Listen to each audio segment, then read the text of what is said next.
주사위는 던져졌다. 여러분, 이 한마디와 함께 한 남자가 강을 건넙니다. 그런데 만약 이 한동 하나가 단순히 강을 건넌 게 아니라 한 제국의 운명을 바꾸고 세계 역사의 흐름을 통째로 뒤바꾼 순간이었다면 어떠세요? 오늘 바로 그 순간 율리우스 카이사르가 왜 루비콘 강을 건넜는지 그 결정적인 이유를 파헤쳐 보겠습니다. 알레아 이악타 에스틀. 이건 그냥 멋진 말이 아니었습니다. 자신의 모든 것, 아니 로마의 모든 것을 건 거대한 도박의 시작을 알리는 선언이었죠.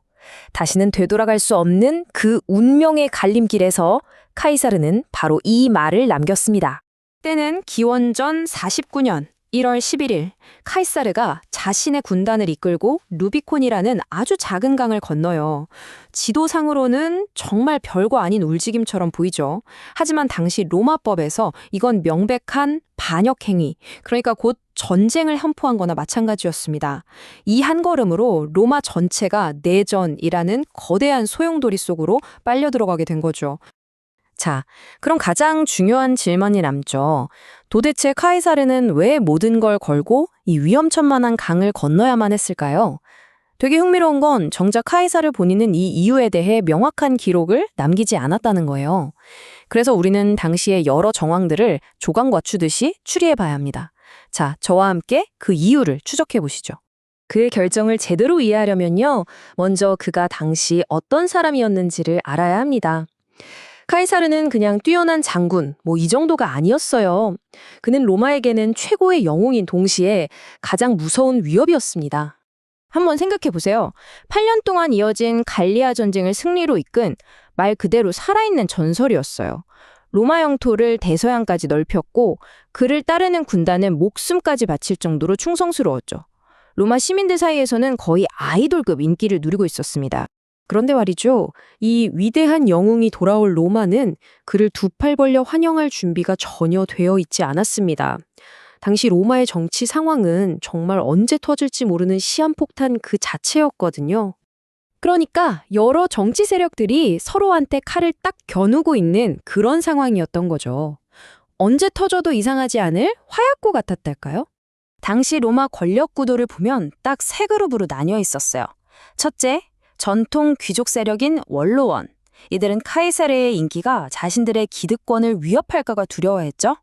둘째, 카이사르의 옛 동지였던 폼페이우스. 이젠 카이사르를 질투해서 원로원과 손을 잡았고요. 마지막으로 시민들의 압도적인 지지를 받는 카이사르. 이 세 세력의 충돌은 이제 피할 수 없는 일이었습니다. 상황이 이렇게 돌아가니까 원로원에 있던 카이사르의 적들이 드디어 칼을 빼들기 시작합니다. 그를 아예 정치적으로 매장시키기로 결심한 거죠. 그래서 폼페이우스를 앞세운 원로원이 카이사르에게 최후 통첩을 보냅니다. 내용을 보면요, 군대 해산하고 지휘권 다 내려놓고 그냥 평범한 시민으로 혼자 돌아와라. 이거예요.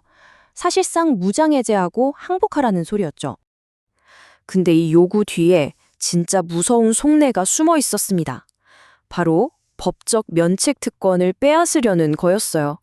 총독 같은 고위직에 있으면 재임 기간 동안 법적으로 보호를 받는데 일개 시민이 되는 순간 그 보호막이 사라지는 겁니다. 완전히 무방비 상태가 되는 거죠. 정말 치밀하고 잔인한 정치적 함정이었던 겁니다. 면책권이 없어진 카이사르를 정적들이 가만히 놔둘 리가 없잖아요.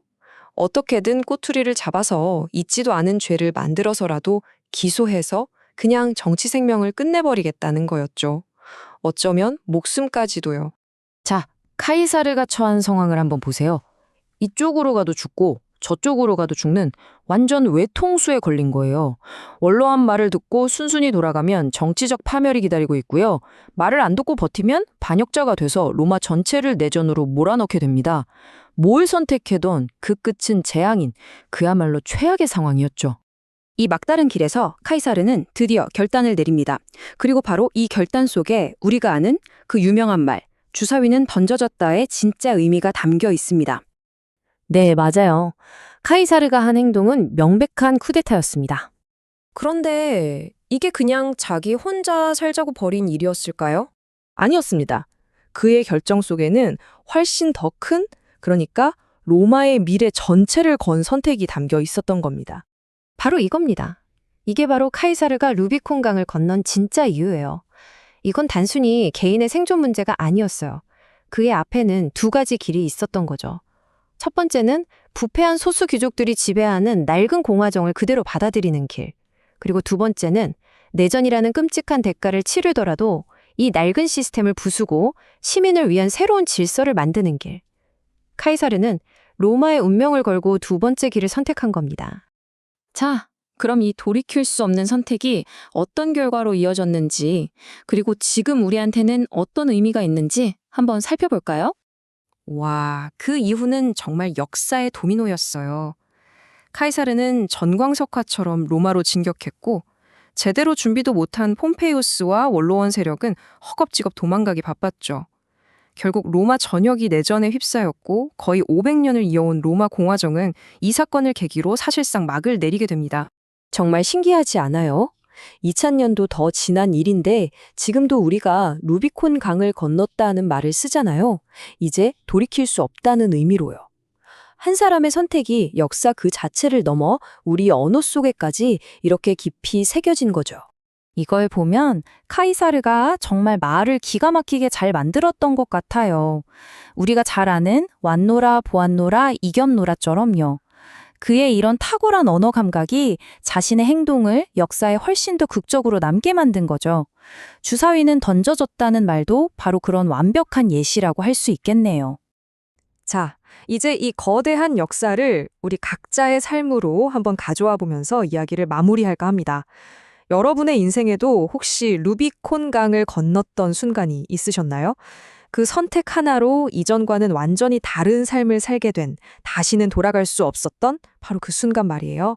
한 번쯤 생각해 보시면 어떨까 싶네요.